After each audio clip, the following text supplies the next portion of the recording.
ஒரு கோர்ஸ் படிக்கும்போதே நம்ம அடுத்து என்ன படிக்கலாம், இல்ல என்ன மாதிரியான ஜாபுக்கு போகலாம், அந்த மாரி வந்து நம்ம யோசிக்க ஆரம்பிச்சுருவோம். அந்த மாரி பிஎஸ்சி மேத்ஸ் படிக்கிறவங்க எம்பிஏ படிக்கலாமா? அப்படின்னு நெறைய ஸ்டூடண்ட்ஸ் வந்து ஒரு கொஸ்டின் வந்து கேட்குறாங்க.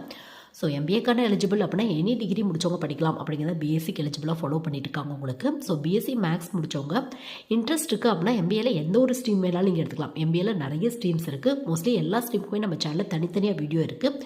வேணும் அப்படின்னா வந்து நீங்கள் செக் பண்ணி பார்த்துக்கோங்க.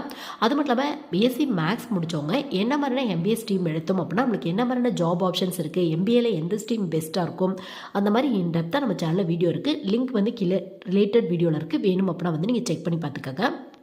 ஸோ ஜென்ரலாக பார்த்தோம் அப்படின்னா பிஎஸ்சி மேத்ஸ் படித்தவங்க எம்பிஏல எந்த ஒரு ஸ்ட்ரீம் வேணாலும் எடுத்து படிக்கலாம். பட் உங்களுக்கு ஒரு பெட்டர் ஆப்ஷன் அப்படின்னு எடுத்துட்டோம் அப்படின்னா, ஏன்னா நீங்கள் பிஎஸ்சி மேத்ஸ் ரெலவெண்ட்டாக படிச்சிருக்கனால ஆல்ரெடி மேத்ஸ் வந்து நல்லா போடுவீங்க. ஸோ எம்பிஏ பொறுத்தவரையும் ஃபினான்ஸ் இல்லை ஃபினான்ஸோட ரெலவெண்ட்டான ஏதாவது ஒரு மேனேஜ்மெண்ட் ஸ்ட்ரீம் எடுத்தீங்க அப்படின்னா கண்டிப்பாக ஒரு பெட்டர் ஆப்ஷனாக இருக்கும் உங்களுக்கு. முக்கியமாக அக்கௌண்ட்ஸ் லைனில் இந்த மாதிரி